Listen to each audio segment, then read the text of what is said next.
ప్రార్థన చేసుకుందామండి.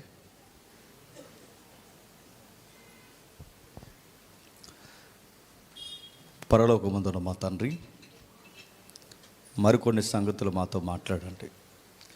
ఈ ప్రత్యేకమైన తండ్రి ఆదివారం నాడు తండ్రి కొన్ని లోతైన నిగూఢమైన సత్యాలు మేము నేర్చుకోవడానికి మాతో మా అందరితో ఉండండి. ఆచార సాంప్రదాయాల మధ్య తండ్రి మేము కొట్టుకొని పోక తండ్రి సత్యమును తండ్రి అనుసరిస్తూ మీ ఎదుట తండ్రి సత్క్రియను చేస్తూ సమాజానికి సార్వత్రిక సంఘానికి మేము నేర్చుకుంటూ నేర్పించడానికి తండ్రి సహాయమును అనుగ్రహించండి. తండ్రి పురాతనమైన మా పితరుల దగ్గర నుండి ఆది సంఘపు వరకు మీరు తండ్రి ఎన్ని మూలాలు పునాదులు మీరు వేశారు. ఒక్క మాట మేము నేర్చుకోవడానికి సహాయమును అనుగ్రహిస్తారని అర్థిస్తున్నాం. ఎవరైతే తండ్రి వాక్యం ఆసక్తితో వినాలని కూర్చున్నారో వారందరికీ సహాయమును అనుగ్రహించి మీ దయా కృప తండ్రి వారికి అనుగ్రహించి తండ్రి అర్థం చేసుకునే జ్ఞానం అనుగ్రహిస్తారని అర్థిస్తూ క్రీస్తున్నామని ప్రార్థన సమర్పిస్తున్నాం తండ్రి. ఆమేన్. ఇది ఆపితముడు ఫ్యాన్. నిర్గమకాండము 12వ అధ్యాయం. నిర్గమకాండము 12వ అధ్యాయం మొదటి 14 వచనాలు చదువుతాం. నిర్గమకాండం 12వ అధ్యాయం మొదటి 14 వచనాలు. మోషే అహరోనులు ఐగుప్తీ దేశంలో ఉండగా యెహోవా వారితో ఇలాగూ సెలవిచ్చెను, నెలలలో ఈ నెల మీకు మొదటిది, ఇది మీ సంవత్సరానికి మొదటి నెల. మీరు ఇశ్రాయేలీల సర్వ సమాజముతో ఈ నెల దశమి నాడు తమ తమ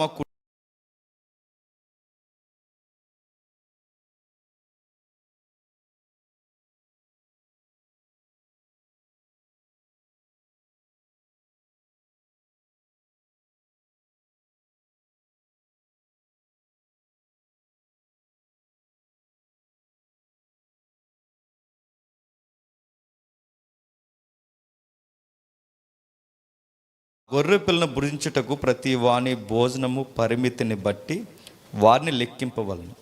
నిర్దోషమైన ఏడాది మగపిల్లను తీసుకొని వలను. గొర్రెల నుండైనను మేకలలో నుండైనను దాన్ని తీసుకొని వచ్చును. ఈ నెల 14వ దినం వరకు మీరు దాన్ని ఉంచుకొనవలను. తర్వాత ఇశ్రాయేలు సమాజం వారందరూ తమ తమ కుటుంబాలతో సాయంకాలమునందు దాన్ని చంపి దాని రక్తము కొంచెము తీసి తాము దాన్ని తిని ఎండ్ల ద్వారబంధపు 2 నిలువు కమ్ముల మీదను పై కమ్మి మీదను చల్లి ఆ రాత్రి వారి అగ్నిచేత కాల్చబడిన ఆ మాంసమును పొంగని రొట్టెలను తినవలను. చేదు కూరలతో దాన్ని తినవలను. దాని తలను దాని కాళ్ళను ఆంతర్యములను అగ్నితో కాల్చి దాన్ని తినవలను. దానికి ఉడికి ఉడకనదైనను నీళ్లతో వండబడినదైనను తినకూడదు. ఉదయకాలం వరకు దానిలో ఏదియూ మిగిలి ఉండకూడదు. ఉదయకాలమున దానిలో మిగిలినది అగ్ని చేత కాల్చివేయవలను. మీరు దాన్ని తినవలసిన విధమేమనగా మీ నడుము కట్టుకొని మీ చెప్పులు తొడుక్కొని మీ కర్రల చేత పట్టుకొని త్వరపడుచు దాన్ని తినవలను. అది యెహోవాకు పస్కా బలి. ఆ రాత్రి నేను ఐగుప్తీ దేశమందల సంచరించి ఐగుప్తీ దేశమందల మనుషుల్లో కానీ జంతువుల్లో కానీ తొలి సంతానమంతయు హతము చేసి ఇశ్రాయేలు ఐగుప్తీ దేవతలందరికీ తీర్పు తీర్చెదను. నేను యెహోవాను. మీరు మీ ఎండ్ల మీద ఆ రక్తం మీకు గుర్తుగా ఉండును. నేను ఆ రక్తము చూసి మిమ్మును నశింపక దాటిపోదు. ఆగుతాం. ఈ దాటిపోయే రోజు మనం ఆలోచిస్తున్నాం. దీన్ని ఏమంటారంటే పాస్ ఓవర్ అంటారు. దాటిపో పస్కాను గూర్చి మరి ఎన్నిసార్లు మీరు విన్నారు లేదో నాకు తెలియదు, కానీ ఒక గంభీరమైన సత్యం ఇక్కడ మాకు నేర్పిస్తుంది. అందులో కొన్ని క్వాలిటీస్ చెప్తున్నట్టు చూడండి. మొదటి వచనంలో ప్రతి ఇంటికి ఒక గొర్రె పిల్ల కానీ మేకపిల్ల కానీ తీసుకోవాలట. రెండవది, అది నిర్దోషమైన ఏడాది మగపిల్ల ఉండాలట. మూడవది, 14వ రోజు అనగా సరిగ్గా పస్కా టైంలో దాన్ని సాయంకాలం వందు చంపేయాలట. ఇక 4వది 46వ వచనంలో చెప్తాడు, దాని ఎముకలలో ఒక ఎముక కూడా ఎరవబడకూడదట. 5వది ఆ 13వ వచనంలో చెప్తాడు, దాని రక్తము చూసి దేవుడు దాటిపోతాడట. దీన్నే పాస్ అవర్ అంటారు.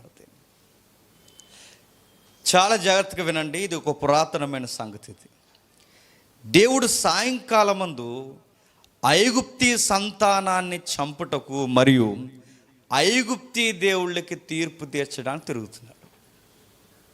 క్వశ్చన్ అడుగుతున్నాను మీకు ఒకసారి. అదృశ్యలోకం, దృశ్యలోకం అని సుమారు ఒక 7-8 భాగాలు మనం డిస్కషన్ చేస్తాం. మరి దాన్ని ఎంతమంది ఫాలో అయ్యారో నాకు తెలియదు, కానీ ఫాలో అయిన వారు ధన్యులు. ఒకవేళ మర్చిపోతే ఇంక మీకు మీరు ఉత్తరవాదులు. అక్కడ ఒక మాట రాస్తున్నాడు చూడండి, పస్కా బలి అనేది ఏ టైంలో జరగాలట? 12 వచనాన్ని బట్టి పస్కా బలి అనేది ఏ టైంలో జరిగించాలి అంటే సరిగ్గా ఐగుప్తీ దేవుళ్లకు తీర్పు తీర్చే టైంలో. దేవతలని తెలుగులో రాస్తారు కానీ మూలంలో దేవుళ్ళనే ఉంది. మన ఇండియాలో ఉన్నాం కనుక దేవతలను వేరేహారు. ఇక్కడ దేవుళ్ళు, ఐగుప్తీ దేవుళ్ళకి తీర్పు తీర్చడం ఏంటి? అసలు నేను క్వశ్చన్ అడుగుతున్నాను, మీకు జ్ఞాపకం ఉండే, అసలు వాళ్ళు ఉన్నారంటారా? యెహోవాయే కాకుండా ఇతర దేవుళ్ళు కూడా ఉన్నారంటారా? ఉన్నారా లేరా? ఉన్నారని ఎలాగంటారు అంటే అలా అన్నారని అలా అంటారా? బైబిల్లో మరో మాట ఉంది, నేను తప్ప ఇక ఏ దేవుడును మరి ఉన్నారని ఎలా అంటారు? వీలైతే ఇంటికి వెళ్ళిన తర్వాత ఒకసారి వినండి, జస్ట్ 2K జ్ఞాపకం చేస్తాం. ఆయన తప్ప వేరొక దేవుడు లేడు, నిజమే. జేమ్స్ అన్నవాడు జేమ్సే, మరో జేమ్స్ ఉండడు, యూనిక్ అంటారు వాళ్ళు. డేవిడ్ డేవిడ్డే, సుధాకరే, సురేషే. నాలాగా ఇంకొకడు ఉండడు, నాలాగా ఇంకొకరు ఎవరు, ఇంకొక జిరాక్స్ లేదు. జేమ్సే, ఇంకా వేరే మెటీరియల్ ఉండదు. నా కొడుకు పుట్టినా కూతురు పుట్టినా వాళ్ళు జేమ్స్ అవ్వరు, వాళ్ళు వేరే. వాళ్ళ బ్లడ్ నా బ్లడ్ ఒకటని, రక్తాలు మా రక్తం రా తొడరా మీసరా అంటాం, కానీ వాళ్ళ గ్రూప్ వేరేగా ఉంటుంది. ఎవరిది? ఇప్పుడు మా పాప గ్రూప్ వేరేగా ఉంటుంది, నా బ్లడ్ గ్రూప్ వేరేగా ఉంటుంది, మా ఆవిడది వేరేగా ఉంటుంది. కాబట్టి అంత వేరే, యూనిక్. దేవుడు కూడా వాడిన పదం ఏంటంటే నేను తప్ప వేరొక దేవుళ్ళు అంటే ఇంక నాలా అంటోళ్ళు లేడని, అంతేగాని మిగుళ్ళు దేవుళ్ళు లేరని కాదు. క్వశ్చన్ అంటే ఇంకా దేవుళ్ళు ఉన్నారంటారంటే దేవుళ్ళుగా పిలువబడిన పతనమైన ఆత్మలు ఉన్నాయి. అందులో మీకు చెప్పాను, ఎంతమంది విన్నారు? ఈ పతనమైపోయిన ఈ దూతలు లేదా ఈ దురాత్మల సమూహం కింద పడిపోయినప్పుడు వాళ్ళకు ఒక దరిద్రపు బుద్ధి ఉంది. వాళ్ళకి పరలోకం నుంచి ఉన్న నేచర్ ఏంటంటే దేవుడులా ఉండాలనుకున్నారు, దేవుడులా కొనియాడబడాలను. అందుకే దేవుడి మీద వాడు రివైవల్ ఎందుకు స్టార్ట్ చేశాడు? దేవుని స్థానాన్ని వాడు ఆక్యుపై చేయాలనుకున్నాడు. అంటే సాతాన్ అంటే దూత సాతానికి ఎందుకు మారింది? దేవుళ్ళ ఫీల్ అయ్యాడు. ఎప్పుడైతే వీడు దేవుళ్ళ ఫీల్ అయ్యాడు, ఆ ఫీలింగ్ పోలేదు వీడికి. భూమి మీదకి వచ్చిన ఈ భూమి మీదకి వచ్చిన ఆ ఫీల్ వాడికి పోలేదు కనుక పతనమైపోయిన ఈ దూతలే ఆయా దేశాల్లో, రాష్ట్రాల్లో, జిల్లాల్లో, మండలాల్లో, గ్రామాల్లో ఎలా వెలసిల్లారు చెప్పండి? దేవుళ్ళుగా వెలసిల్లారు. అంటే ఐగుప్తిలో ఉన్న ఆ దేవుళ్ళు ఉన్నారంటే ఉన్నారు కాబట్టి తీర్పు తీరుస్తానన్నాడు. ఇప్పుడు శాంతి నీ సంగతి తేలుతానరా అన్నాడంటే అక్కడ ఎవడొకడు ఉండాలి కదండి. ఎవడు లేకుండా ఇలా గాల్లోకి చూసి నీ సంగతి చెప్తాంట అంటే నన్ను ఏం చేస్తారు? జాయిన్ చేసేస్తారు. ఎక్కడ దిక్కున ఎక్కడ హాస్పిటల్లో జాయిన్ చేసేస్తారు. అలాగే వీళ్ళకి సాయంకాలం వేళ ఐగుప్తీలకి తీర్పు తీరుస్తానన్నాడంటే ఉంటే తీరుస్తాడా లేకుండా తీరుస్తాడా? ఉన్నారు. ఆ ఉన్నవారు రకరకాల నైవేద్యాలతో కొలవబడుతున్నారు. అందుకే ఈ 12 వచనం ఏం కోట్ చేస్తుందంటే, నేను సరిగ్గా తీర్పు తీర్చే టైంలో మీరు పస్కాని జరిగించాలి. పస్కా గురించి మనం ఎందుకు ఆలోచించాలి? ఎందుకంటే పస్కాకి యేసు ప్రభు వారికి సంబంధం ఉంది అని బైబిలు చెబుతుంది. ఎప్పుడో జరిగిన పస్కాకి యేసుక్రీస్తు బలియాగానికి సంబంధం ఏంటంటే ఎగ్జాక్ట్ ఒరిజినల్ ఇమేజ్కి ముందు నకలు చూపించాడట. అందుకు దానికి సంబంధం, అందుకు దాన్ని మనం ధ్యానించాలి. ఆ ధ్యానిస్తున్న వైనాన్ని ఇప్పుడు మనం చూస్తున్నాం కనుక, అసలు ఐగుప్తీ దేవుళ్ళకి తీర్పు తీర్చే టైంలో సరిగ్గా మీరు పస్కాను ఆశ్రయించాలన్నాడు. క్వశ్చన్ అడుగుతున్నాను, ఐగుప్తీ దేవుళ్ళు వెనకాలైనా వీళ్ళందరూ వెనకాలంటే మీకు చూపించి అప్పుడు వీడియో కూడా వేసి, ఐగుప్తీ దేవుళ్ళు అందరూ ఎలా ఉంటారు? ఒక నక్క ఆకారం అదొక దేవుడు, ఒక పులాకారం అదొక దేవుడు, ఒక పైన ఏమో సింహం ఆకారం, కిందేమో మనిషి ఆకారం అదొక దేవుడు. ఇక రకరకాల ఆకారాలు, కప్పల దేవుళ్ళు, పురుగుల దేవుళ్ళు, అన్నీ దేవుళ్ళే. వరుడు అంటే వర్షం దేవుడు, నది దేవుడు, అన్నీ దేవుళ్ళే. ఈ దేవుళ్ళు వెనకాల వచ్చి ఆవాసం చేస్తాయి. దాన్నే దేవుళ్ళుగా వాళ్ళు పిలువబడ్డారు. అందుకే ఆ ద్వితీయోపదేశకాండం 32వ అధ్యాయం దగ్గర నుంచి మనం ఆ మూల వాక్యాన్ని ఆ రోజు చూసాం. చూద్దాం ఒకసారి. ఎందుకన్నా మంచిది చూడండి. ఎందుకన్నా మంచిది అర్థమవట్లేదని నాకు అర్థమవుతుంది. కొంచెం ఓపికగా వినండి, ఎదరికెళ్ళకి అర్థమవుతుంది. 32వ అధ్యాయం, ద్వితీయోపదేశకాండం 32వ అధ్యాయం 18వ వచనం చూడండి. నిన్ను పుట్టించిన, నిన్ను కనిన దేవుణ్ణి మరచితివి. 16వ వచనం, వారు అన్య దేవతల చేత ఆయనకు రోషం పుట్టించిరి, ఏ కృత్యముల చేత ఆయన కోపింపచేసిరి. వారు దేవత్వము లేని దయ్యాలకు, తామెరగని దేవతలకు, క్రొత్తగా పుట్టిన దేవతలకు, తాము పితరులు భయపడిన దేవతలకు బలి అర్పించిరి. ఇప్పుడు బాగా వినండి. దేవత్వం లేదంటే ఐగుప్తిలో దేవుళ్ళకైనా ఎక్కడైనా దేవుళ్ళుగా కొనియాడబడుతున్న వారి వెనక అక్కడ దేవత్వం లేదు, మరేముంది? దెయ్యం తత్వం ఉంది. ప్రతి విగ్రహం వెనకాల ఒక దయ్యం తత్వం అనేది ఉంటుందంటే ఉంటుంది. అది రోడ్ సైడ్ చేస్తున్నప్పుడు అది విగ్రహమే. ఆ తయారు చేస్తున్నప్పుడు దాన్ని తన్నేస్తారు, తయారు చేసినప్పుడు దాన్ని సుత్తించి కొట్టేస్తారు, తయారు చేసినప్పుడు రకరకాలు ఉంటాయి. అలా కుక్కలతో కూడా ఇంకేంటంటే నెక్స్ట్ అడగండి, రకరకాల విన్యాసాలు అన్నీ అక్కడ జరుగుతాయి. కానీ ఒకరోజు దాన్ని అక్కడ నుండి కొనుక్కొని ఒక ప్రత్యేకమైన స్థలాన్ని తీసుకొస్తారు. ఆ తీసుకొచ్చినప్పుడు దానికి అనాయింటింగ్ అంటే అభిషేకం జరిగిస్తారు. అది జరిగించినప్పుడు మేళతాళాలు పెడతారు. ఆ మేళతాళాలు పెట్టినప్పుడు రక్త ప్రోక్షణ జరిగిస్తారు. సరిగ్గా ఆకారం పెట్టి ఆ టైంలో అడుగుతారు, రావయ్యా, రా దేవుడా, ఇందులోకి వచ్చి నివసించవయ్యా, నువ్వే మా దేవుడు అన్నప్పుడు, దేవుడు ఉన్నవాడు వస్తాడంటే దేవుడు రాడు కానీ చెప్పండి, దెయ్యమే దేవుళ్ళ వచ్చేస్తాడు. ఆడొచ్చి కూర్చుంటాడు. ఇలా ఐగుప్తిలో చాలా దేవుళ్ళుగా కొనియాడబడుతున్న దెయ్యాలు ఉన్నాయి. ఆ దయ్యాలకి తీర్పు తీరుస్తున్నారు. సరిగ్గా దయ్యాలకి తీర్పు తీరుస్తున్న టైంలో వీళ్ళు ఏ ఫెస్టివల్ చేయాలట? పస్కా అంటే జడ్జిమెంట్ టైంలో చేయాల్సినదే. చెప్పండి, పస్కా. ఆ పస్కాని ఎందుకు చేయాలి? పస్కాని ఎందుకు చేయాలంటే దేశం అంతటికి, ఐగుప్తి దేశానికి దేవీ దేవతలు కనుక ఆ దేవుళ్ళకి ఏం జరుగుతుంది? తీర్పు జరుగుతుంది.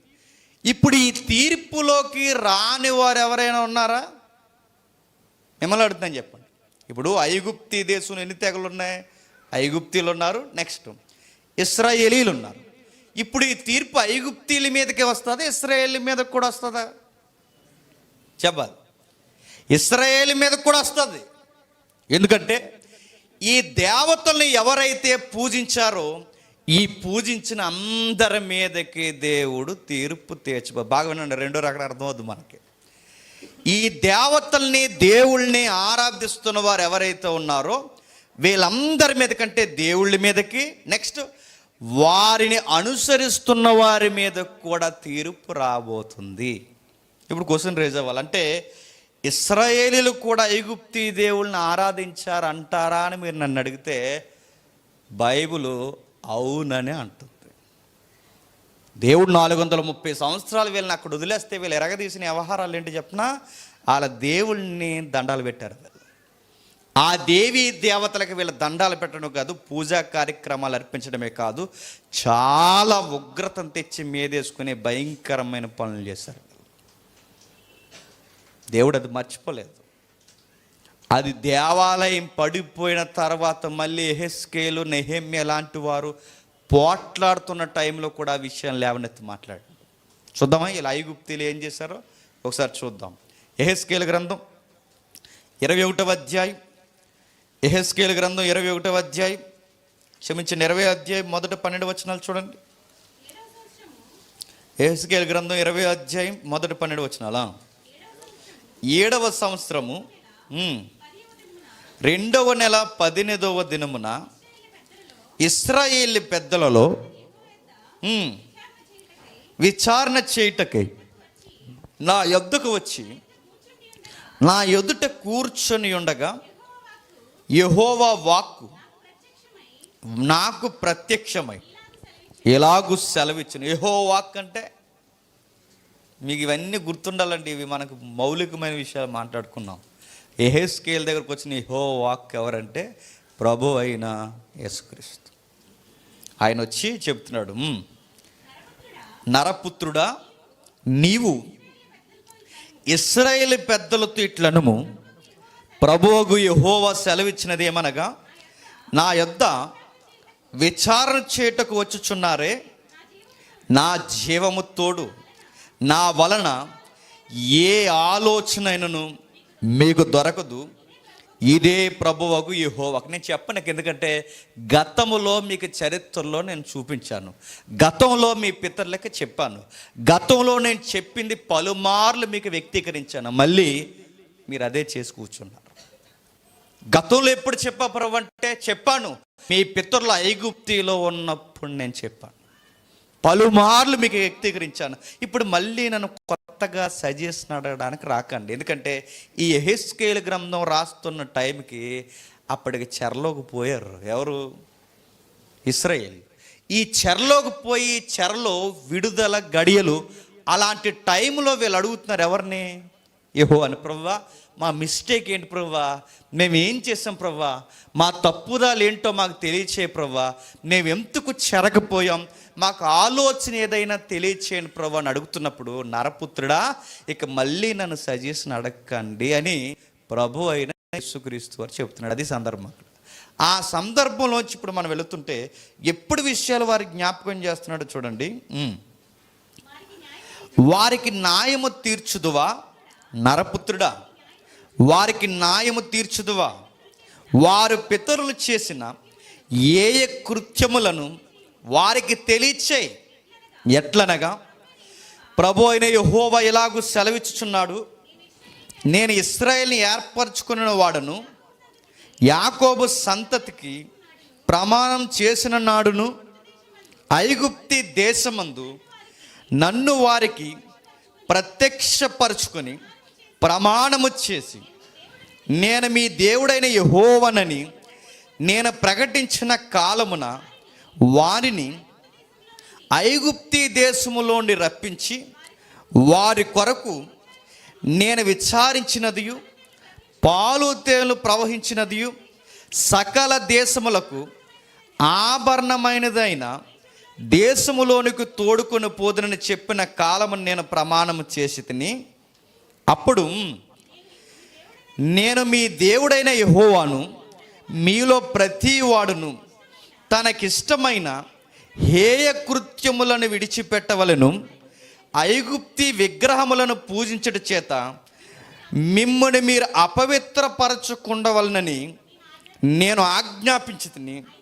అయితే వారు నా మాట విననొల్లక నా మీద తిరుగుబాటు చేసి తమకిష్టమైన హేయ కృత్యములు చేయుట మానలేదు, ఐగుప్తీల విగ్రహములను పూజించుట మానలేదు గనుక వారు ఐగుప్తి దేశములో ఉండగానే నేను నా రౌద్రము వారి మీద కుమ్మరించి నా కోపము వారి మీద తీర్చుకుందునని ఆ రోజే ఐగుప్తిలోనే నేను అనుకుంటుని. అయితే ఏ అన్యజనుల ఎదుట నన్ను నేను బయలుపరచుకుంటున్నో, ఏ అన్యజనుల మధ్య వారిలో నుండి ఆ అన్యుల్లో నుండి వారున్న అన్యుల ఎదుట వారికి నన్ను బయలుపరచుకుంటున్నో, నా నామము దోషణ కలగకుండుటకై అలాగు చేయుట మాని ఆ జనుల చూచుచుండగా నా నామ ఘనత కొరకు నేను వారిని ఐగుప్తి దేశములో నుండి రప్పించి తిని, వారిని ఐగుప్తి దేశములో నుండి రప్పించి అరణ్యములోనికి తోడుకొని వచ్చి వారికి నా కట్టడలను నియమించి నా విధులను వాళ్ళకి తెలియచేసి ఎవడైనా వాటిని అనుసరించి వాటిని బట్టి బ్రతుకునని చెప్పాను. ఇది యెహోవాగా పవిత్రపరచుకోమని నేను చెప్పాను. అంటే ఆ రోజు పస్కా టైంలో ఐగుప్తీయులను ఒకరినే చంపాలనుకోలేదు దేవుడు, మరి ఇశ్రాయేలును కూడా చంపేయాలనుకున్నాడు. ఎందుకంటే ఐగుప్తీయులు ఎంత ఏ కృత్యములు చేశారో చెప్పండి. ఇశ్రాయేలు కూడా ఏమి తీసుకోలేదు, అంతే చేశారు. ఐగుప్తీయులు ఎన్ని మేళతాళాలు వేసి పాప కృత్యాలకు ఒడిగట్టారో ఇశ్రాయేలు కూడా అంతే చేశారు. ఆ రోజే వాళ్ళని చంపేయాలనుకున్నాను. కానీ నా నామమును బట్టి వీళ్ళకి ప్రత్యేకమైన దేవుణ్ణని చెప్పుకున్నాను. నేను వీళ్ళ దేవుణ్ణని చెప్పుకున్న తర్వాత మళ్ళీ వీళ్ళని వాళ్ళ ఎదుటే చంపేస్తే నా నామానికి అవమానమని ఆ రోజు కొన్ని ఆజ్ఞలు పాటించండి, మిమ్మల్ని వదిలేస్తానని చెప్పాను.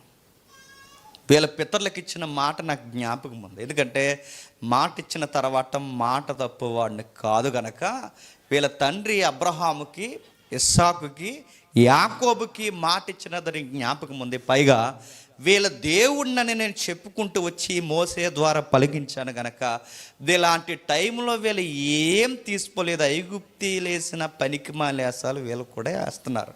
కానీ నేను చంపేయాలనుకున్నాను. ఆ టైంలో వీళ్ళకి ఎసులుబాటు ఇచ్చాను. ఆ ఎసులుబాటే చెప్పండి పస్కా, పాసవర్. అంటే ఈ దేశాన్ని మరణ కోపంలో ముంచేయాలనుకున్నాను. మిమ్మల్ని నేను దాటిపోవాలి అంటే మీరు ఒక పని చేయండి.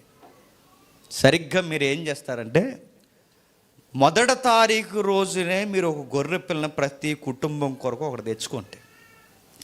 ఆ కుటుంబానికి ఒక గొర్రె పిల్లని మీరు తెచ్చుకున్న తర్వాత దాన్ని సరిగ్గా 14 రోజులు మీరు అబ్జర్వేషన్లో ఉంచుకోండి. ఆ 14 రోజులు మీరు పరీక్షించిన తర్వాత పస్కా అనే ఒక రోజు వస్తుంది. ఆ పస్కా అనే ఒక రోజు వచ్చినప్పుడు సరిగ్గా ఎప్పుడు పడితే అప్పుడు కాదు, సాయంకాలం టైంలో బలేయండి. బలేసేసి దాని రక్తాన్ని మీరు ఏం చేస్తారంటే నిలువు కొమ్ములకి అడ్డు కొమ్ముకి రాయండి. ఆ శరీరాన్ని మీరు తినండి. ఇది ఎప్పుడైతే మీరు పాటిస్తారో జడ్జిమెంట్ జరుగుతున్న ఆ సాయంకాలం వేళ ఐగుప్తిలో మిమ్మల్ని వదిలేస్తానన్నాడు. ఈ చదువుతుంటే బైబిల్ చదివిన వాళ్ళకి ఎప్పటికి సింక్ అవ్వాలంటే, బైబిల్ మీద అవగాహన ఉన్న వాళ్ళకి నిజంగా ఆ గుండెలు బరువెక్కాలి.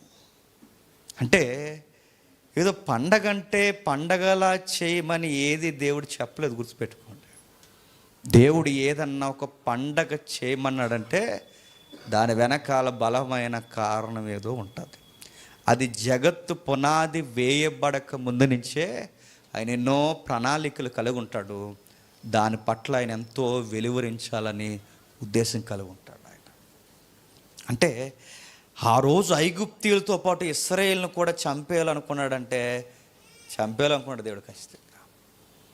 కానీ వదిలేశాడు ఆ రోజు. ఎందుకంటే మీ మీదకి శిక్ష రాకుండా ఉండాలి అంటే మీరు ఇవి ఖచ్చితంగా పాటించండి.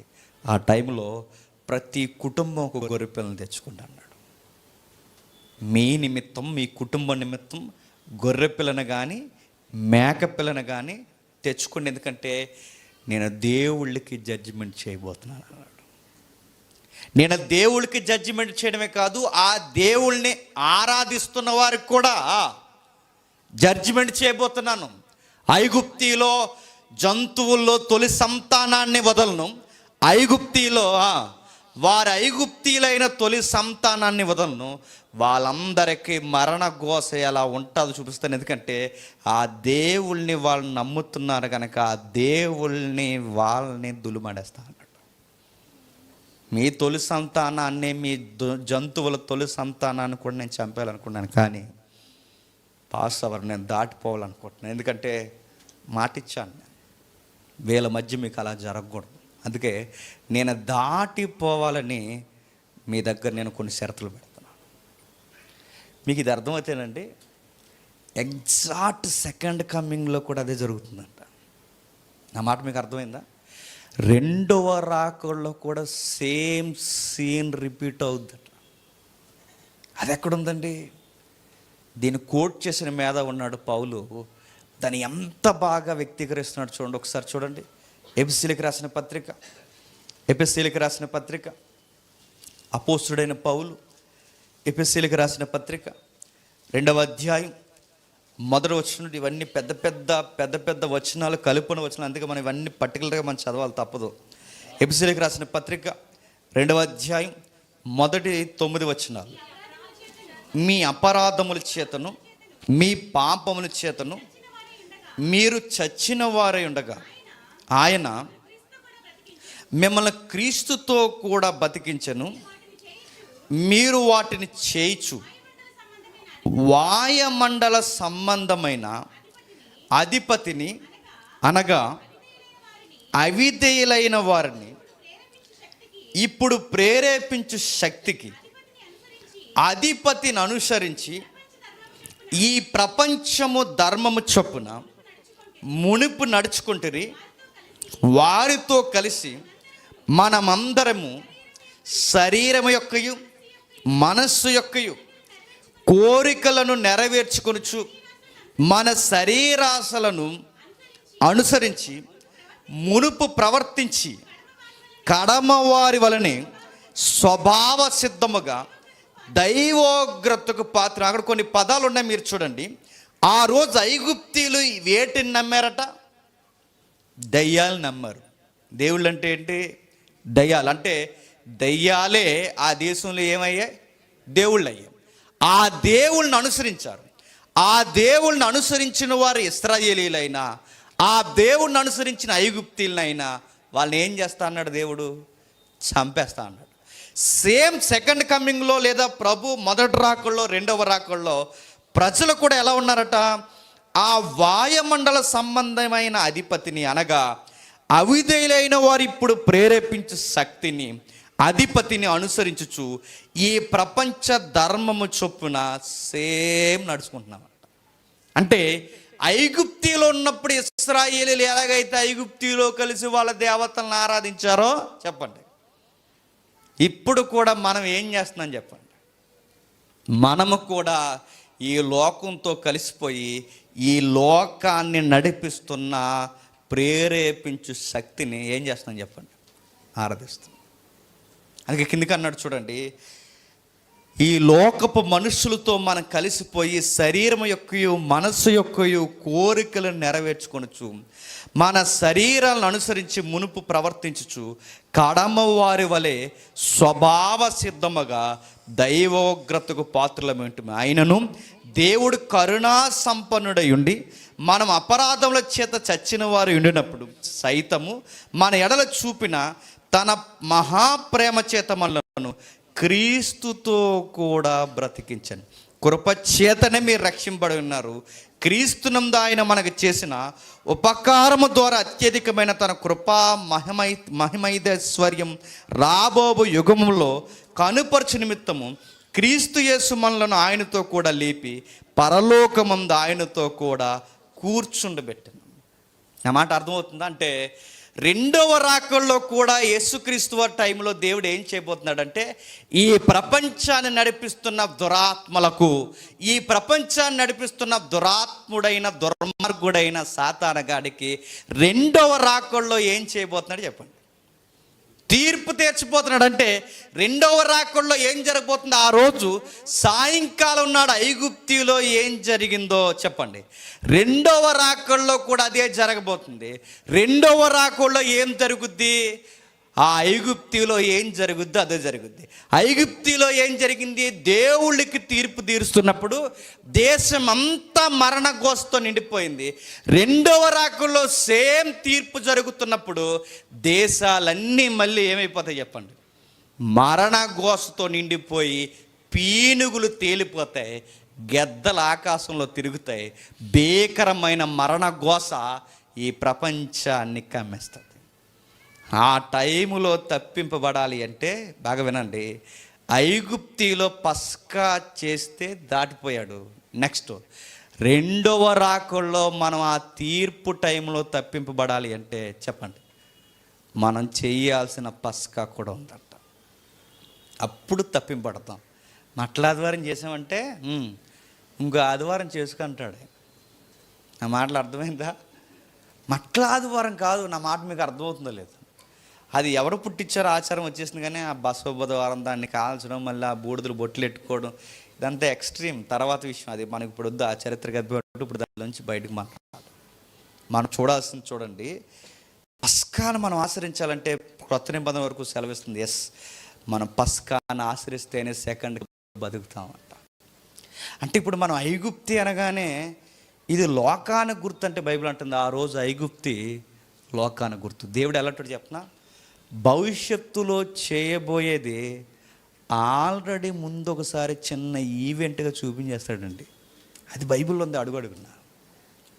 ఆయన ఆల్రెడీ ఏదైతే చేయబోతున్నాడో తన భక్తులైన వారికి ముందుగా ఏమీ చెప్పకుండా చేయడం ఉంది ఆమోస్ గ్రంథం. అంటే ఆల్రెడీ జరిగిందే రేపు ప్రపంచానికి జరగబోతుందంటే బైబిల్ చెప్తుంది ఎస్, ఆ ఐగుప్తిలో జరిగిందే జరగబోతుంది. ఐగుప్తి లోకానికి గుర్తు, పస్కా రెండవ రాకల్లో దాటిపోయేదాని గుర్తు. పస్కా కార్యక్రమం, శరీరాన్ని తినడం, ఇవన్నీ దేనికో గుర్తు. చూద్దాం ఒకసారి, చూద్దాం, కొంచెం డీటెయిల్గా వెళ్దాం. కొరింథీయులకు రాసిన మొదటి పత్రిక అపోస్తుడైన పౌలు కొరింథీయులకు రాసిన మొదటి పత్రిక 5వ అధ్యాయం 6-7 వచనాలు.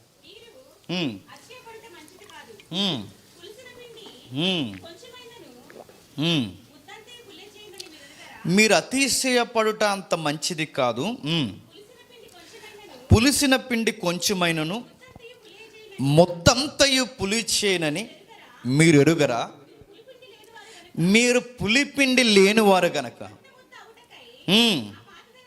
క్రొత్త ముద్ద అవుటకై ఆ పాతదైన పులిపిండిని తీసిపారు. ఈ పులిపిండి పులియకూడదు, రొట్టె పులియకూడదు, ఇవన్నీ ఒక ఫెస్టివల్లో చూపించడం కానీ పండగలాగా ఎక్కడ?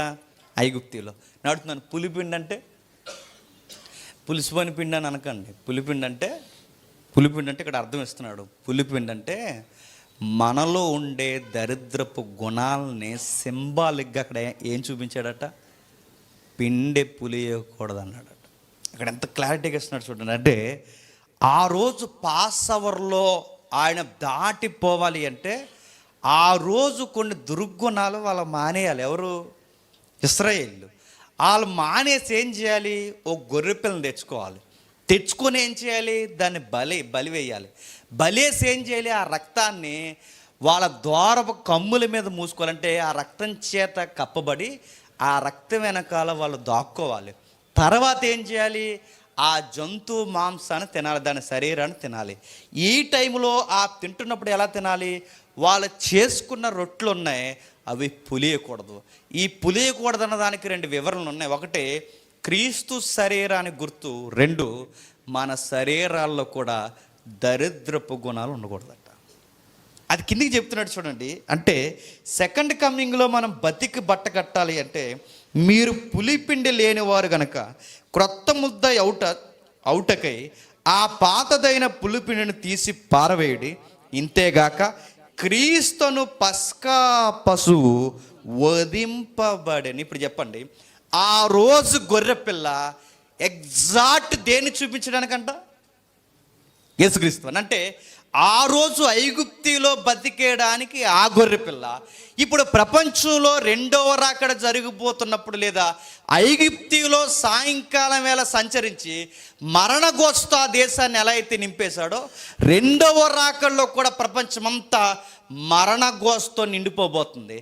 ఆ టైంలో యేసుక్రీస్తు వారిని బట్టి ప్రభు మనల్ని దాటిపోవాలి అంటే మనం ఎవరిని తింటూ ఉండాలట చెప్పండి?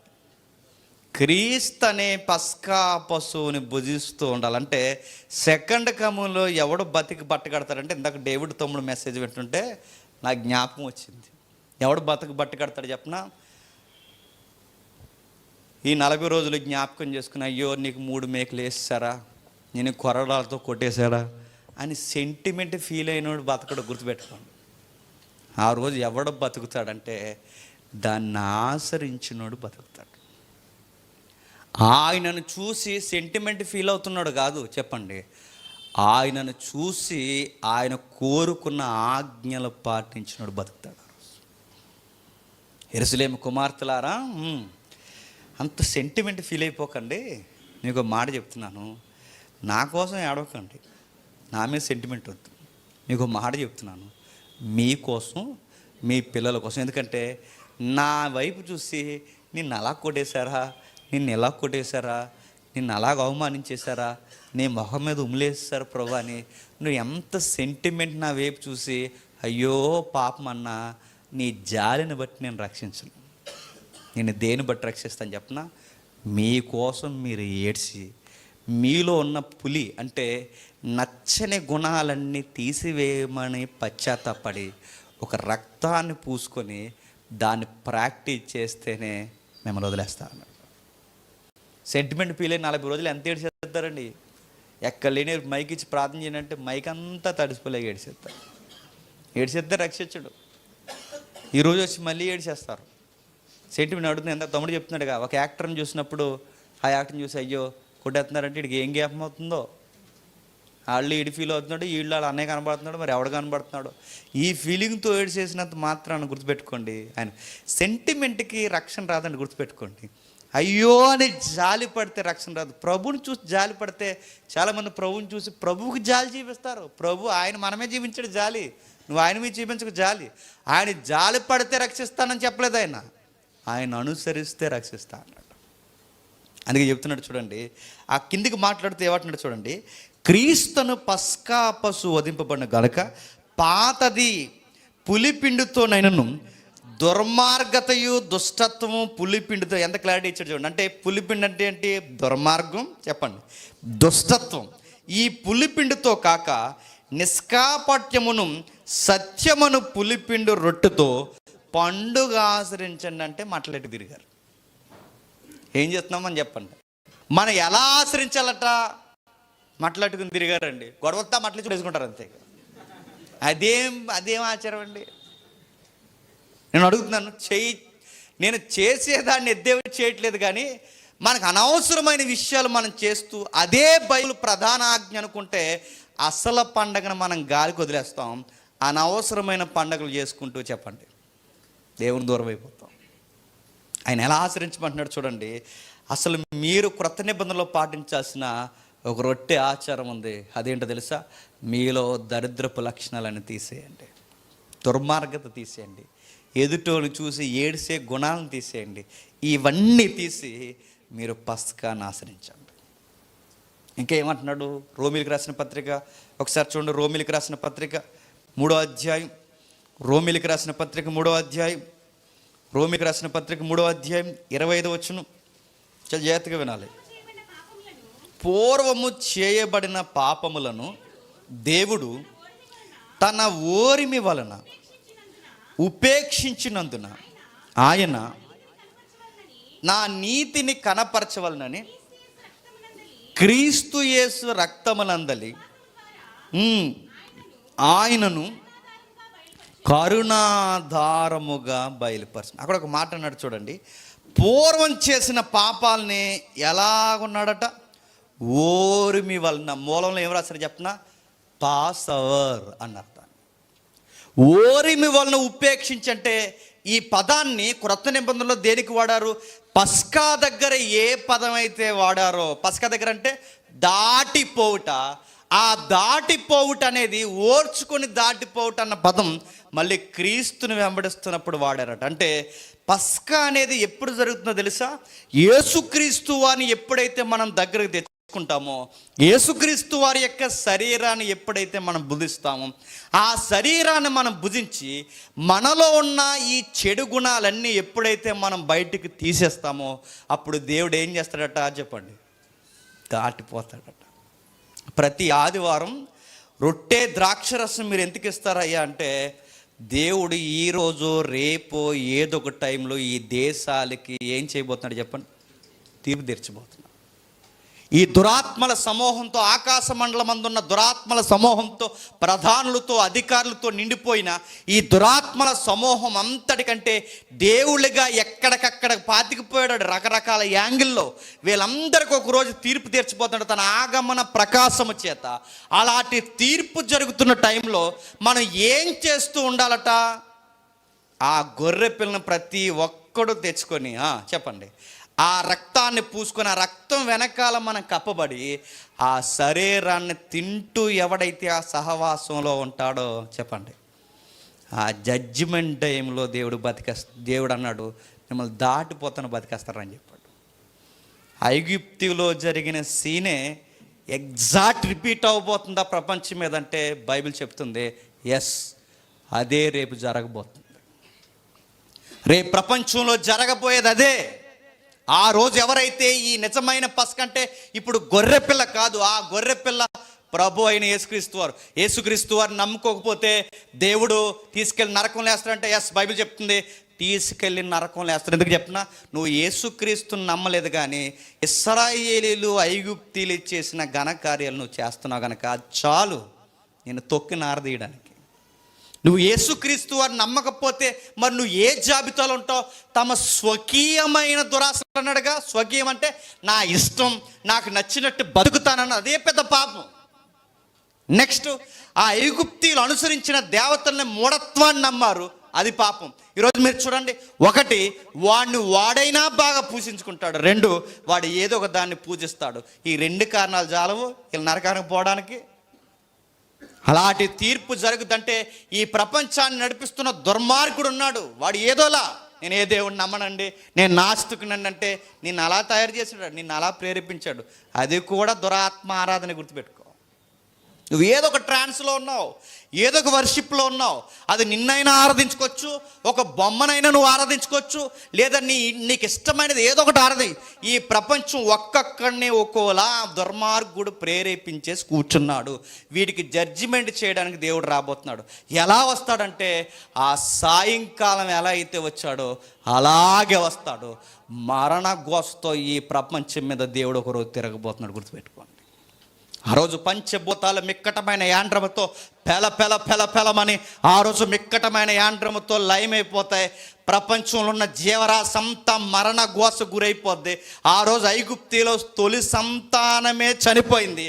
రెండవ రాకుల్లో ప్రతి ఒక్కడు చావు దెబ్బతింటాడు. గుర్తుపెట్టుకోండి, ఆ రోజు ఆ తీర్పులో కొట్టుకుపోకూడదంటే మనకు బైబిల్ సెలవిస్తుంది, ఆ గొర్రె పిల్లను స్వీకరించి.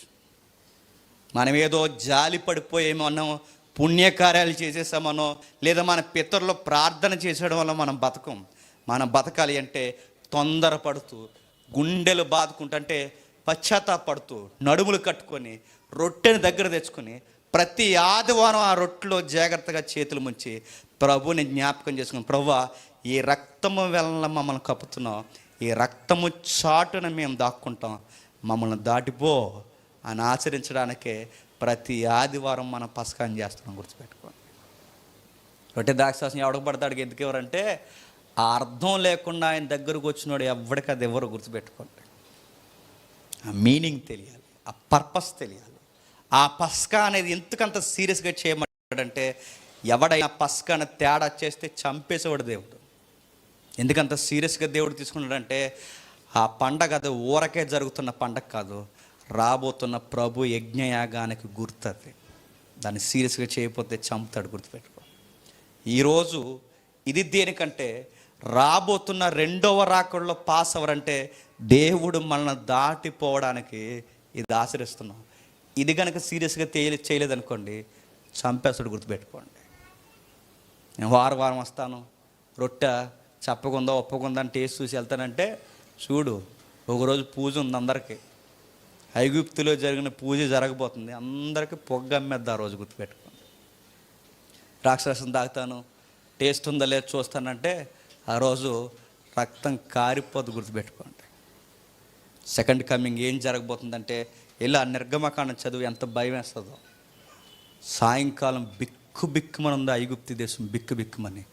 ఎక్కడికక్కడే శవాలు, ఎక్కడ ప్రతి ఇంట్లో గోస, ప్రతి ఇంట్లో శవం. ఈదులో ఒకేసారి 3 చచ్చిపోయారు ఎలా ఉంటుందండి? ఊర్లో ఒకేసారి 6 చచ్చిపోయారు అనుకోండి, ఆ ఊర్లో ఏదో జరిగిపోతుంది అనుకుంటారు. అలాంటి దేశంలో, వీధుల్లో, ఇళ్లల్లో, గొర్రెల్లో, మేకల్లో, గొడ్లలో ప్రతి దిక్కున శవాలల్లా గుట్టలు లేచిపోయినప్పుడు ఆ రోజు ఎంత ఏడ్చుంటుంది ఐగుప్తి. ఆ రోజు ఐగుప్తి సాయంకాలం ఎలా ఉంటుంది? ఎక్కడ చూసినా శవాలు, ఎక్కడ చూసినా మరణ గోస, ఎక్కడ చూసినా గోస. ఇంటికి ఒక తొలి సంతానం ఒకటి చనిపోతేనే ఇంత గోస ఉంటే, ప్రతి ఒక్కడు ఆ రోజు చచ్చిపోతే ఆ రోజు గోస ఎలా ఉంటుంది చూడండి. రేపు అక్కడలో ఆ భీకర సంగ్రామంలో, ఆ తీర్పులో మనం పడిపోకూడదంటే దేవుడు మనకి మళ్ళీ వెసులుబాటు ఇచ్చాడు. ఆ వెసులుబాటు ఏంటో తెలుసా? గొర్రె పిల్లలను తెచ్చుకుని పస్కాను ఆశ్రయించాడు.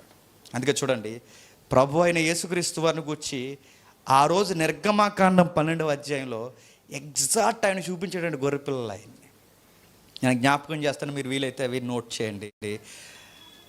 1 ఏడాది మగ గొర్రె పిల్ల ఉండాలంటే ఎవరు ఉండాలి? మగదే ఎందుకు ఉండాలంటే ఆయన పురుష ఆకారంలోనే రాబోతున్నాడు కనుక. నెక్స్ట్ 14వ రోజే చంపాలి. ఎందుకో తెలుసా? మీరు ఇంటికి వెళ్ళిన తర్వాత చదవండి. ఆయన సరిగ్గా 14వ రోజు, పస్కా రోజు, శుక్రవారం అంటే ఈ ఫ్రైడే నాడే ఆయన చంపారు. అదే గుడ్ ఫ్రైడే. నెక్స్ట్ దోషము లేకుండా ఉండాలి. ఎస్, ఆయన యందు ఏ దోషము లేదు. దానికి జడ్జిమెంట్ ఇచ్చింది ఎవరు చెప్పండి? ఆయన యందు ఏ దోషము లేదని తీర్పిచ్చింది ఎవరు? పిలాతు చెప్పాడు. అక్కడ కూడా ఏం చెప్పాడు? పస్కాను ఆశ్రయిస్తున్నప్పుడు తెచ్చుకున్న గొర్రె పిల్ల యందు ఏముండకూడదట? ఏ దోషం ఉండకూడదు. అంటే మచ్చ కానీ, డాగ్ కానీ, ఏ వ్యాధి కానీ ఏది ఉండకూడదు. ఇప్పుడు ఈ పస్కాలో ఈ గొర్రె పిల్లగా బలవుతున్నప్పుడు ఆయనకి జడ్జిమెంట్ సర్టిఫికెట్ ఇచ్చారు, ఆయన యందు ఏ దోషము లేదు. ఎగ్జాక్ట్ గొర్రె పిల్ల ఆయన. నెక్స్ట్ క్రీస్తు సిలువ వేసినప్పుడు 14వ రోజే చనిపోయాడు, సరిగ్గా అదే 14వ రోజు. నెక్స్ట్ ఆయన చెబుతున్నప్పుడు, సిలువ వేయబడుతున్నప్పుడు, ఆ యోహాను సువార్తలో 19వ అధ్యాయంలో 23వ వచనంలో ఒక మాట రాయబడింది. పక్కనున్న 2 దొంగలు మోకాళ్ళ మీద కొట్టి ఎముకలు ఇరిసేశారట, చంపేశారట. పస్కాలో ఒక మాట అన్నాడు, ఆ 46వ వచనంలో, ఆ తింటున్న గొర్రె పిల్ల ఎముక ఎరవకూడదు. ఎముక ఎందుకు ఎరవద్దు అన్నాడు తెలుసా? రాబోతున్న పస్కా గొర్రెపిల్ల ఎముక కూడా ఎరవబడకూడదు. అందుకే చూడండి, 2 దొంగల ఎముకలు ఇరిగిపోయే కానీ చెప్పండి, యేసుక్రీస్తు వారి ఎముక ఎరవబడలేదు, ఎరవబడకూడదు. ఎందుకంటే అది దేవుని చిత్తము కాదు, అది పస్కా. ఇంకా ఏం జరుగుతుంది? ఎప్పుడైతే ఇవన్నీ మనం ధ్యానిస్తున్నామో, ఎగ్జాక్ట్ ఈ గొర్రెపిల్ల మనం అప్లై చేసుకుంటే ఆ పులిపిండితో మనం ఉండకూడదట. నేను ఎలా ఉండాలంటే, నేను మంచి సత్క్రియనే చక్కటి పదార్థంగా నేను మార్చబడాలి. అప్పుడు నెక్స్ట్ ఆయన శరీరమును భుజించాలి. ఇదే మనం తింటున్నాం. ఆయన రక్తం చేత మనం కప్పబడాలి, ఆయనను మనం అంగీకరించాలి. అప్పుడు మనం ఎందులోకి వెళ్ళమో తెలుసా? రెండవ రాకడలో ఈ ప్రపంచానికి తీర్పు జరుగుతున్నప్పుడు ఆ తీర్పులో మనం కొట్టుకుపోకుండా బతుకుతామంట. వస్తామండి, వెళతామండి, కొంచెం ఏదో అలా జాలి పడతామండి అంటే, జాలి పడితే ఎవడో రక్షింపడు. గుర్తుపెట్టుకోండి, ఆయన జాలి పడ్డాడు మన మీద. ఇంతమంది మనం కూర్చున్నామండి, బయట వాళ్ళకి మనకి తేడా ఏంటి చెప్పండి? పెద్ద తేడా ఏమీ లేదు. Same mind set, same attitude, same అలా ఉంటాం. కాకపోతే ఒక ప్రత్యేకత ఎక్కడొచ్చిందంటే, ఆ పూయబడిన రక్తం వెనక్కి వచ్చేస్తాం. అక్కడే ప్రత్యేకత ఉంది మనకి. లేకపోతే బయటోళ్ళకి మనకి పెద్ద తేడా ఏముందో చెప్పండి? వాళ్ళ మైండ్ సెట్స్ ఎలా ఉన్నాయి, మన మైండ్ సెట్స్ ఎలా ఉంటాయి. కాకపోతే ఇప్పుడు ఈ ప్రత్యేకత ఎలా వచ్చిందంటే, ఆ పూయబడ్డదిగా రక్తం, ఆ రక్తం వెనకాలకు వచ్చాం, గొర్రెపిల్ల దగ్గరకు వచ్చాం, పులిసిన పిండిని తీసివేసాం, పరిశుద్ధమైన పిండిగా మార్చబడ్డాం, వచ్చి అక్కడ నిలబడ్డాం, అంతుకు బతికి బట్ట కడుతున్నాం. ఇప్పుడు యేసుక్రీస్తు వారు రెండవ అక్కడ జరిగితే ఎవరు బతుకుతారయ్యా అంటే, ఈ పస్కాను శ్రద్ధగా ఆచరించినోడు బతుకుతాడు.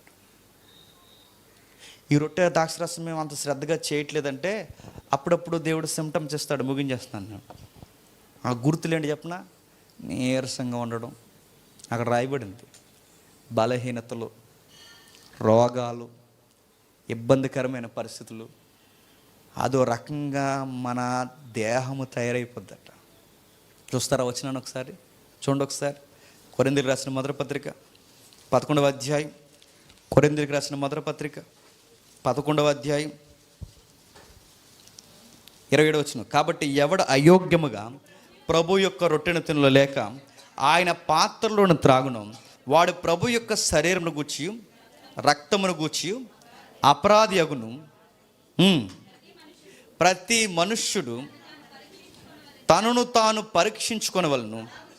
అలాగు చేసి ఆ రొట్టెను తిని ఆ పాత్రలోని త్రాగమనేది క్రొత్త నిబంధన పస్కా. గుర్తుపెట్టుకోండి. కింద చెప్తున్నాడు, ప్రభు శరీరం అని వివేచింపక తిని త్రాగువాడు తనకి శిక్షా విధి కలుగుటకే తిని. అంటే రాబోతున్న టైంలో కూడా, అంటే రెండవ రాకుల్లో కూడా పనిష్మెంట్ ఎదురవుద్ది. నెక్స్ట్ ఆ పనిష్మెంట్లోకి పోకూడదని ఇక్కడే మనకు హెచ్చరికలు కూడా జారీ అవుతాయి. ఆ హెచ్చరికలు ఎలా ఉంటాయట కింద చెప్తున్నాడు, ఇందువలన మీలో అనేకులు బలహీనలు. అంటే సడన్గా నీరసాలు వస్తాయి మనకి. నేను ఓఆర్ఎస్ తాగినంటే ఓఆర్ఎస్ తాగినా నీరసం వచ్చేది. గుర్తుపెట్టుకో. ఏం చేయమంటారు? ఇప్పుడు కొంచెం గ్లూకోజ్ ఏమైనా తాగమంటారు. నువ్వు గ్లూకోజ్ తాగినా మోసం చేయకపోతే ఏమనుకుంటున్నావు? మరి ఏంటి ఆ బలహీనత ఎందుకు వస్తుందంటే, పస్కాను ఆశ్రయించిన వాడిని దేవుడు ఎలా చంపేశాడో, క్రొత్త నిబంధనలో దీన్ని సరిగ్గా బాధ్యతతో తీసుకోకుండా, బాధ్యత కంటే ఎలాగో చేతితో పట్టుకుని ఇలా తీసుకోమని కాదు, మళ్ళీ ఇదో ఒకటి చెప్తూ అర్థమవుతుంది. మరి ప్రసాదం తీసుకోమన్నట్టు తీసుకోమన్నారు. బాధ్యత అంటే ఆ అర్థాలతో, లేదా ఆ యేసుక్రీస్తు వారు ఏదైతే ఆ సారూప్యాన్ని ధరించుకోమని నరపుత్ర అని చెప్పాడో, ప్రభు అయిన యేసుక్రీస్తు వారు ఏదైతే సెలవిచ్చాడో ఆ సారూప్యత ప్రకారం మనం తీసుకోకపోతే, అంటే దాన్ని అనుసరించకపోతే ఖచ్చితంగా బలహీనం అవుతాం. బలహీనం అంటే నీరసాలు వచ్చిపోతాయట. నెక్స్ట్ రోగులు. నెక్స్ట్ ఆపర్ ఏంటట? ఏంటి, నేను అంతా బాగానే టయానికి తింటాను, టయాన్ని నిద్ర అవుతాను, నాకు ఎందుకు ఇలా జరిగిందంటే, టయాన్ని తింటావు, టయాన్ని నిద్ర అవుతావు, అలాగే రొట్టె ద్రాక్షరసం కూడా తీసుకుని నిద్ర అవుతుందో, అందుకే రోగం వస్తుంది. నేను చెప్తున్న మాటలు అక్కడ ఉన్న డాక్యుమెంట్ చెప్తుందో చెప్పండి. రోగగ్రస్తులు. నెక్స్ట్ ఇంకా ఫైనల్ ఆఫర్ ఉందట. ఏంటి? పెద్దగా నేను అడుగుతున్నాను, కొంతమంది సంఘంలో సడన్గా ఎందుకు చచ్చిపోతారంటే, కొంతమంది ఎందుకు చచ్చిపోతారంటే సడన్గా అంటే, ఆడు రొట్టె ద్రాక్షరసం సరిగ్గా ఆచరించట్లేదు, ఆడు ఏలాకోలంగా తీసుకున్నాడు, అందుకే చచ్చిపోయాడు. ఈ పనికి మాలిన వ్యవహారాల గుంపు అంతా తెచ్చి ఇక్కడ పెట్టి, చెత్త అంతా వ్యవహారం అంతా నువ్వు జరిగించి, రొట్టె ద్రాక్షరసం ఏదో ఆచారంగా ఏదో ఏలాకోలంగా తీసుకుని దాన్ని సీరియస్గా ఒక ప్రేయర్ఫుల్గా కానీ ఒక బాధ్యతకు ఒప్పుకోలుగా నువ్వు దాన్ని ఆచరించకాలి. ఎలా తిన్నారండి? గుండెలు బాదుకుంటూ, నడుములు కట్టుకొని, చేదు కూరలతో ఆ రొట్టెని అలా తిన్నప్పుడు ఎంత జాగ్రత్తగా, ఏమాత్రం తేడా వచ్చి రొట్టె పులిసినా వాళ్ళ మీద చాలా సీరియస్ యాక్షన్ ఉండేది. అంత బాధ్యత మనం పాటించకపోతే దేవుడు అన్నాడు, ముందు నీరసం ఇస్తాడట, తర్వాత రోగం ఇస్తాడట, ఇంక వినలేదా? చంపేస్తాడు. గుర్తుపెట్టుకోండి. ఆ రోజు పస్కా చేయకపోతే చంపేసాడు అన్నది ఎంత వాస్తవమో, సరిగ్గా చేయకపోతే ఈరోజు దీన్ని సరిగ్గా చేయకపోయినా చంపేస్తాడు. ఇప్పుడు మీకు కూడా అర్థమవుద్దాము, ఎందుకైతే ఈ రోజు నుంచి ఇంకా దీన్ని తీసుకొని నేను ఎందుకు వచ్చిన గొడవ అంటే, తీసుకోకపోయినా చంపేస్తాడు. ఎందుకు చెప్పండి? తీసుకోకపోవడం కూడా ఆశ్రయించకపోవడమేగా. ఇప్పుడు నేను ఆ పస్కా చేయమని చెప్పినప్పుడు నేను చేయను, నేను రాసుకోను, ఎందుకోసం కూడా నన్ను చంపేసేలా ఉన్నావు అంటే ఐగుప్తీలతో కలిపి చంపేస్తాడు. నేను అంతే. ఇక్కడ నేను ఆశ్రయించను, నేను దీంతో ఎందుకు గొడవ ఉందంటే బయట అని చెప్పినప్పుడు నిన్ను కూడా కలిపి చంపేస్తాడు. అంతే. నా మాట అర్థమవుతుందా? నువ్వు మొత్తం మీద తీసుకోవాలి, దాన్ని ఆశ్రయించాలి, దాన్ని పాటించాలి. ఎందుకంటే మరణం కోసం నేడో రేపో రాబోతుంది. ఖచ్చితంగా ఆ రోజు మనం భీకరమైన వాతావరణంలో ఆ రోజు మనం కొట్టుకుపోకూడదంటే ఆ రోజు మనం ఆశ్రయించాల్సింది ప్రభు యొక్క శరీరమును రక్తమును పస్కాని మనం స్వీకరించి, ప్రభు ఇదిగో నన్ను దాటిపో, ఈ పాస్ అవర్ అనే పదం ఏదైతే ఉందో నన్ను దాటిపో ప్రభు అని ఆ రక్తం వెనకాల మనం నిలబడితే ఆ రోజు మనం దాటిపోయి, ఇదిగో ఏర్పరచబడిన వాళ్ళారా రండి, మీకును మీ పూర్వ ప్రజలకు సిద్ధపరచబడిన నిత్యత్వాన్ని అనుభవించడానికి రండి అని తీసుకెళ్ళిపోతాం.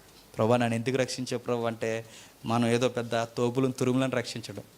చెప్పండి, ఆ రక్తం పూసుకున్నాం, చెప్పిన మాట విన్నాం, ఆ మాట విన్న దాని ప్రకారం ఆ రక్తం వెనకాల కప్పబడ్డం కనుకే క్రీస్తుని బట్టే రక్షింపబడ్డాం.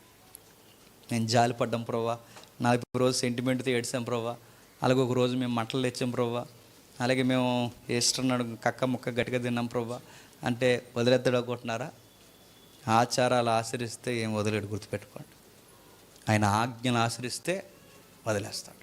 ఇప్పుడు చెప్పండి, ఐగుప్తులో ఏం జరిగిందో చెప్పండి.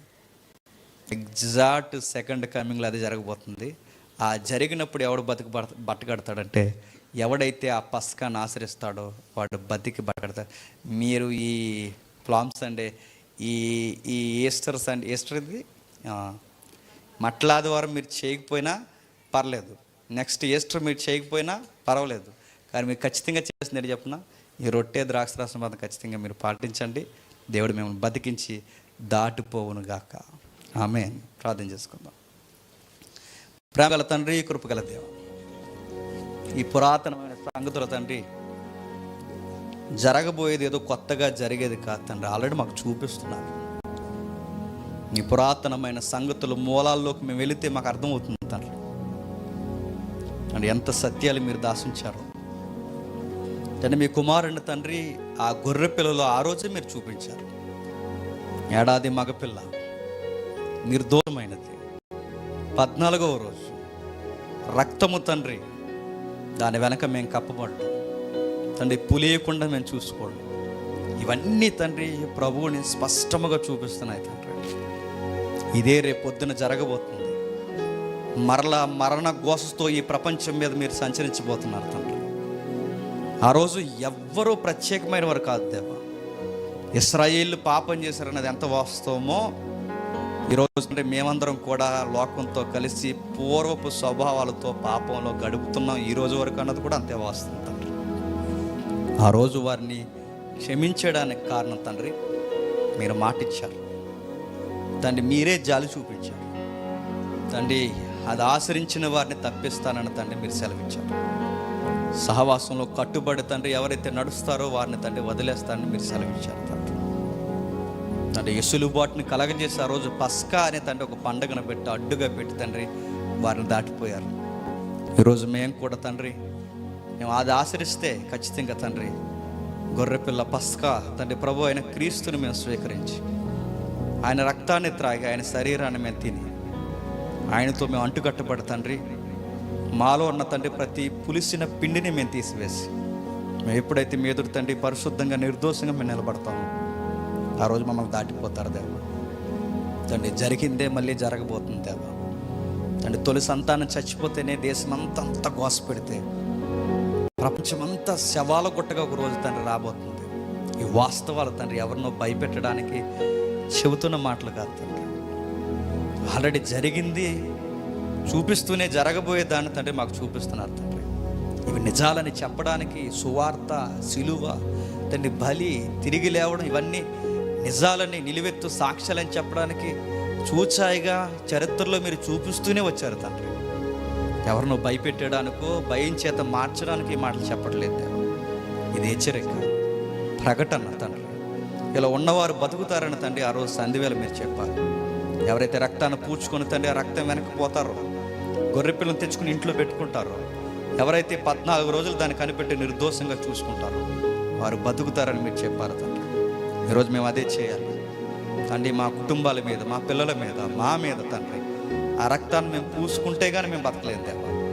ఆ రక్తం వెనకాల మేము తండ్రి ఒప్పుకుంటే, పశ్చాత్తాపడితే కానీ మాకు బతుకులేదు తండ్రి. ఆ రోజు భీకరమైన తీర్పులో తండ్రి ఎవ్వరూ తండ్రి విడవబడకుండా, ఈ సంఘంలో ఉన్న తండ్రి ఏ బిడ్డ తండ్రి ఆ ఉగ్రతలో పడిపోకుండా తండ్రి మీరు ప్రేమించి ముందే ఆ ఇసులుబాటును కలగజేసి తండ్రి ఈ చక్కటి హెచ్చరికలు తండ్రి జరిగిన దాన్ని చూపిస్తూ జరగబోయేదాన్ని తండ్రి మాకు కనుపరుస్తున్నందుకు మీకు స్తుతులు, స్తోత్రం. మా సంఘంలో ఉన్న తండ్రి ఏ కుమారుడు, ఏ కుమార్తె, ఏ అన్న, ఏ తమ్ముడు, ఏ చెల్లి తండ్రి, ఏ తల్లిదండ్రులు ఎవ్వరూ తండ్రి ఆ ఉగ్రతలో ఉండకూడదు. మేమందరం తండ్రి ఆ ప్రపంచానికి, ఐగుప్తి దేశానికి తీర్పు జరుగుతున్నప్పుడు తండ్రి తీర్పులోంచి బయటికి రావడానికి పస్కా చేశారు. మరలా ఈ దురాత్మల సమూహానికి మీరు తీర్పు తీర్చబోతున్నారు. ఐగుప్తిలో దేవుళ్ళకి తీర్పు తీర్చినట్టే తండ్రి ఈ దురాత్మల సమూహానికి తీర్పు తీర్చబోతున్నారు తండ్రి. ఆ తీర్పులో తండ్రి ఆ దురాత్మలు అనుసరించిన వారిని, ఈ లోకపు శక్తిని అనుసరించిన వారిని అందరినీ ఆ శక్తితో పాటు మీరు నశింపజేస్తారు. ఐగుప్తులు అలాగే చేశారు తండ్రి. మేము ఆ శక్తిని మేము అనుసరించక అలాంటి లౌకికమైన ఏ మూఢనమ్మకాల జోలికి మేము పోక తండ్రి, మీ కుమారుని అనుసరిస్తూ గొర్రెపిల్ల వైపు చూస్తూ లోక పాపాలను మోసుకొని పో దేవుని గొర్రెపిల్ల ఇదిగో అని తండ్రి హత్తుకొని నడిచిన రోజు తండ్రి మేము బతుకుతాం తండ్రి. నిత్యత్వంలో మరలా మేము కొనసాగుతాం తండ్రి. ఈ మాటలు అర్థమైన వర్ధాన్ని, ఈ మాటలు తండ్రి అర్థం చేసుకోవడానికి తండ్రి ఒకవేళ తండ్రి బలహీనులుగా ఉంటుంది తండ్రి, వారికి తగిన జ్ఞానం అనుగ్రహించి అర్థం చేసుకునే ధన్యత వారికి దయచేయండి. మన శత్రులుగా భావించి మమ్మల్ని హేళన చేసి మా మీ చెడ్డ మాటలు పలుకుతూ తండ్రి మమ్మల్ని అంటూ తండ్రి సంతోషపడుతున్న వారు ఎవరైనా ఉంటే తండ్రి వారిని క్షమించండి. వారి జ్ఞాన హృదయం దయచేయండి. వారిని కూడా తండ్రి ఈ విధమైన పస్కాలోకి తండ్రి వారిని తీసుకురండి. మనం దేశిస్తున్న వారిని భరించే శక్తిని మాకు అనుగ్రహించండి. వాళ్ళని ప్రేమించే మనసును మాకు దయచేసి ఉన్నంతకాలం తండ్రి నాణ్యమైన సువార్త మేము చేస్తూ మీ సన్నిధిలో తండ్రి ఆ రోజు నిలబడడానికి, ఉగ్రతలో తీర్పులో కొట్టుకుపోకుండా తండ్రి మమ్మల్ని కాపాడడానికి తండ్రి మమ్మల్ని వాడుకుంటారని అర్థిస్తూ నా ముందు మాట్లాడిన తమ్ముడిని, నా జత పని వారిని అందరినీ మీ చేతులు అప్పగిస్తూ క్రీస్తున్నామని ప్రార్థన సమర్పిస్తున్నాం తండ్రి. ఆమేన్, ఆమేన్.